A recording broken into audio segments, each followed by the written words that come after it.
આખરે ધારી railway station આવી પહોંચી છૂક ગાડી એ પણ કેવી લક્ઝરી જેવી ધારી બજરંગ ગ્રુપ દ્વારા આવેદનપત્ર આપી કરવામાં આવ્યો વિરોધ ટિકિટ ભાડામાં જોરદાર વધારો ધારીથી ચલાલાની ટિકિટ ફક્ત 10 રૂપિયા હતી તેના સીધા 50 રૂપિયા રેલવે તરફથી લોકોને આપવામાં આવી મોટી લોલીપોપ કારણ કે ટિકિટના ભાડા વધારાથી લોકો મુસાફરી કરે નહીં એટલે ટ્રાફિક નથી થતો એમ કહી રેલવે ટ્રેન બંધ કરી દે ટાઈમ પણ એવો ફાળવવામાં આવ્યો કે કોઈ પણ મુસાફરને લાગુ પડે નહીં હવે જો ટ્રેનને રેગ્યુલર ચાલુ રાખવી હશે તો આંદોલન સિવાય છૂટકો નથી તો ધારી ચલાલાના લોકો જાગો અને આ રેલવે મંડળને જણાવી દિયો કે તમારી ઘરની દોરાજી અમો નહીં ચલાવી લઈએ અહેવાલ જયેશ જેઠવા ધારી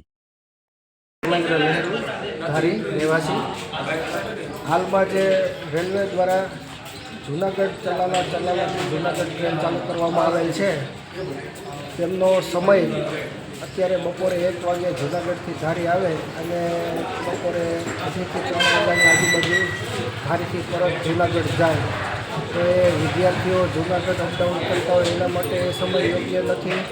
પહેલાંનો જે સમય હતો સવારે 7:45 આવતી અને 11 વાગે જૂનાગઢ પહોંચાડતી અને જૂનાગઢથી પછી 5:30 ઉપડતી અને રાત્રે 8 વાગે ધારી પહોંચાડતી. એ સમય બધાને અનુકૂળ આવે, અપડાઉન કરવાવાળા વિદ્યાર્થીઓ અપડાઉન કરી શકે. ત્યારબાદ ધારીથી વેપારીઓને કોઈને ખરીદી કરવા જૂનાગઢ જવું હોય તો સવારે જઈ સાંજે પરત ઘરે પાછા ફરી શકે. તો એના માટે રેલવે તંત્રને અમારી વિનંતી છે કે જૂના સમય પ્રમાણે અમને ધારીથી ચલાલાથી જૂનાગઢની ટ્રેન આપે.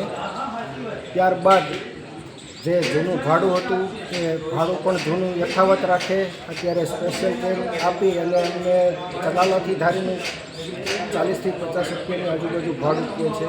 તો આજે એસટી બસની અંદર પણ 10 થી 15 થી 20 રૂપિયાની આજુબાજુ લઈ જાય છે.